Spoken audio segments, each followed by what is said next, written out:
واش كتحسي براسك باغيه ديري شي حاجه، باغيه تزيدي لقدام، باغا تطوري حياتك، ولكن شي حاجه كتشدك وكتخليك في بلاصتك؟ كتخافي لا تغلطي، كتخافي لا ديري شي حاجه وما تعجبش الناس، كتخافي من داك التغيير في حد ذاته، كتخافي منه، كتخافي تبدلي اي حاجه في حياتك. ماشي بوحدك، بزاف د الناس بحالك، بزاف د الناس عندهم نفس الخوف من التغيير، من الناس، من المحيط، من الفشل، من بزاف د الحوايج. فان شاء الله في هذا الفيديو غادي نعطيك الاسباب اللي كتخليك تحسي بهذا الشيء، وشنو هي الحلول العمليه والخطوات اللي ممكن انك تتبعيها ان شاء الله، وغادي تنور حياتك. السلام عليكم اخواتي الغاليات، شخباركم؟ لاباس عليكم؟ اموركم مزيانه؟ نتمنىكم ان شاء الله تعالى تكونوا بخير وعلى الف خير. فيديو جديد اليوم ان شاء الله غادي نتكلم معكم فيه على الخوف اللي كيبلوكي بزاف الناس وكيخليهم بلاصتهم ما كيقدروش يتحركوا.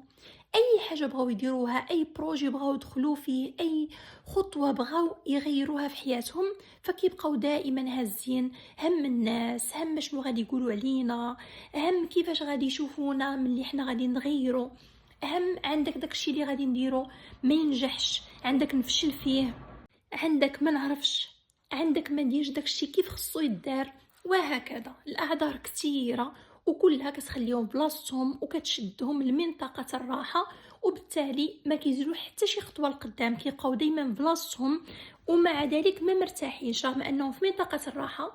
منطقه الراحه ما كتعنيش انهم مرتاحين، وانما كتعني انهم متبعين نفس الروتين اللي يديروه اليوم يديروه غدا، داكشي اللي ما فيهش تغيير، ما هازينش فيهم شي حاجه اللي ممكن يفشلوا فيها ولا يسمعوا فيها شي حاجه ماشي هي هذيك. وقبل ما ندوزو الخطوات اللي تعاونك باش تخرجي من هاد المخاوف ديالك وتنطلقي باذن الله، نحدو بعدا اشنو نوع الخوف اللي عندك. واش كتخافي من الفشل؟ واش فاش كتبغي ديري شي حاجه، كتبغي تزيدي تقراي، تخدمي، ديري شي بروجي، طوري من راسك، تبدلي واخا غير ستيل ديال لباسك، تبدلي ستيل ديال شعرك، تبدلي اي حاجه، شوفي انتي اي حاجه في حياتك، واش كتبقاي تفكري اشنو غادي يقولوا عليا الناس، غادي يهضروا فيا الا درت هادشي؟ واش كديري بحساب الناس بزاف؟ واش كتخلي الناس في المرتبه الاولى على حساب نفسك وعلى حساب راسك انتي وعلى حساب حياتك؟ واش كتخافي من نظره الناس؟ هما اللي مسيرينك، هما اللي شادين الفولونتي غير جالسه اللور، هما اللي صايقين بيك في حياتك؟ ولا كتخافي من الفشل بصفه عامه؟ يعني فاش كتبغي ديري شي بروجي تقدري ما كتفكريش في الناس، تقدري غير تبغي ديري شي حاجه تبقاي تقولي وشنو الا ما نجحتش، وشنو الا هادشي فشل، شنو الا ما توفقتش.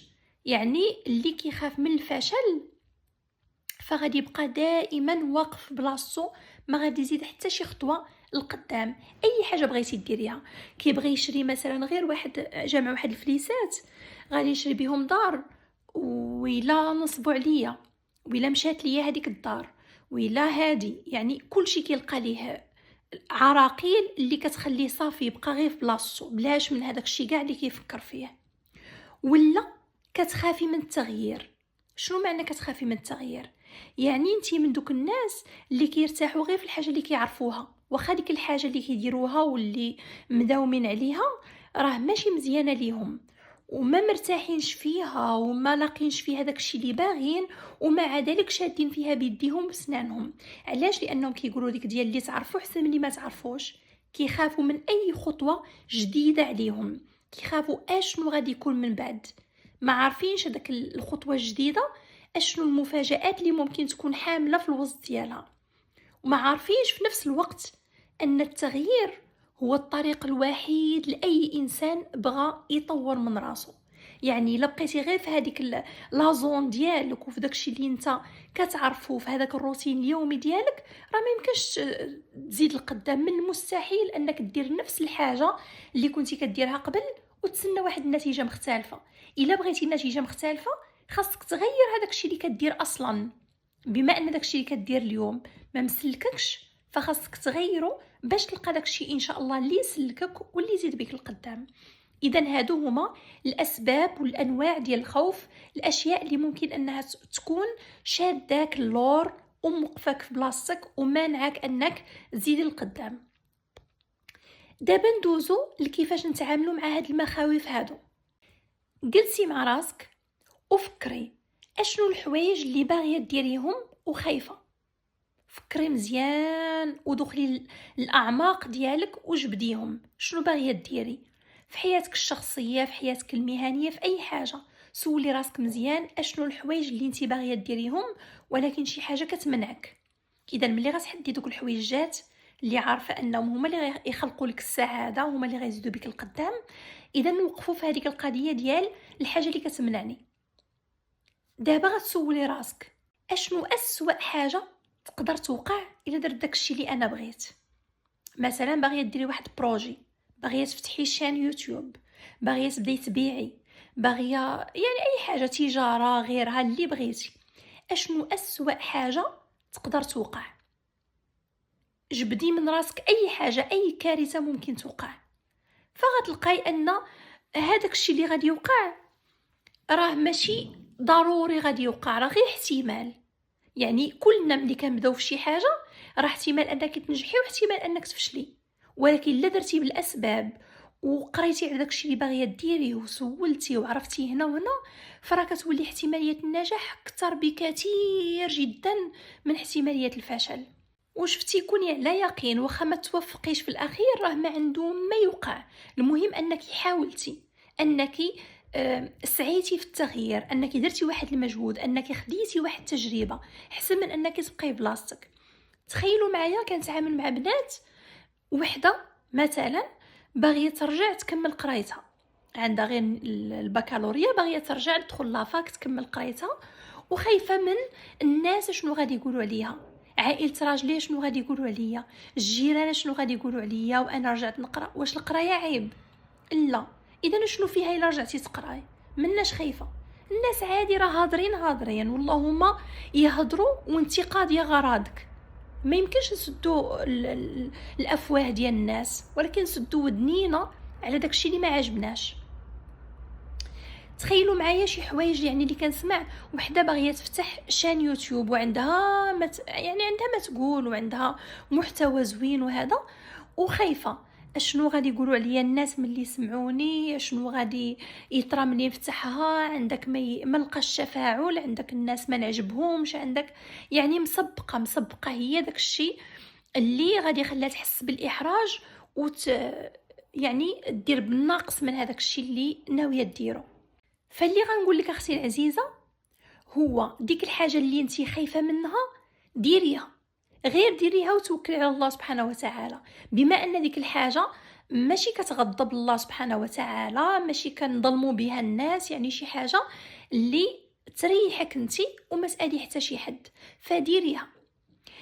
خاصك تعرفي اختي العزيزه بان الشجاعه راه ماشي هي اني ما كنحسش بالخوف، ماشي الشجاع هو اللي ما كيحسش بالخوف، لا. الشجاعه هي انك تتحركي واخا انت خايفه. مثلا احنا جالسين هجم علينا واحد السبع، فما يمكنش انني نبقى غير خايفه وجالسه بلاصتي نبكي حتى ياكلني. الشجاعه هي انك واخا خايفه واخا كترعدي ما قادراش توقفي، تنوضي وتحاولي. هذه هي الشجاعه. واخا انت خايفه غتنوضي تحاولي ديري شي حاجه، يعني تحاولي تهربي، تحاولي تدافعي على راسك باي حاجه اللي كتبان ليك حداك ومناسبه وهكذا. مثلا واحد شي حاجه الله يحفظ قدامك، مثلا واحد البوطه غادي تفرقع، فإلا بقيتي غير خايفه ومكمشه بلاصتك راه غادي تفرقع عليك وغتموتي انتي والناس اللي معاك لا قدر الله. ولكن شنو هي الشجاعه؟ هي واخا تكوني تموتي بالخوف غتنوضي تصرفي، اما تنوضي تهربي ولا تنوضي تاخدي واحد المانطه ديري فيها الماء، يعني ديريها على ديك البوطه، المهم تصرفي ديري اي حاجه، ولا تلوحيها على برا، ولا يعني هذه هي الشجاعه. نفس الشيء في هادشي اللي كنهضروا فيه دابا.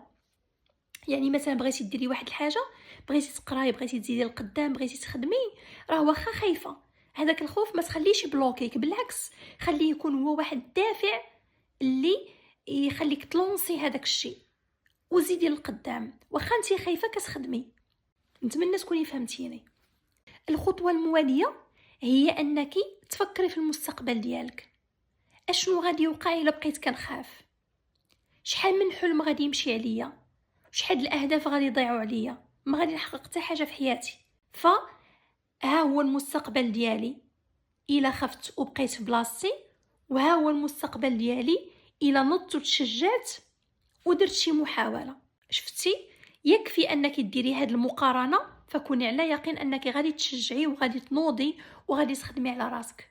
غادي تبداي، غتبداي غير بشي حاجه صغيره، المهم انك تبداي، هذا هو الاساس. ماشي بالضروره غنكون واو من اول تجربه، وماشي بالضروره غنكون ناجحه من اول تجربه، المهم انك تحطي الخطوه الاولى، اول قرار، اول خطوه، اول فيديو غادي تلونسي، اول بياسه غادي تبيعي، اول اللي بغيتي، اللي كان اي حاجه في دماغك، اول درس غادي تحضري ليه وانتي كتزيدي في قرايتك القدام. راه هذيك الخطوه الاولى هي اللي غادي تحرر العقل ديالك من ديك القيود اللي كانت شاده اللور واللي كانت ساجناه، وبالتالي غادي تزيدي لقدام.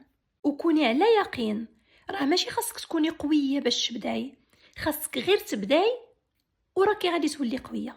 نتمنى ليك يوم جميل، ونتلاقاو في فيديو مقبل ان شاء الله.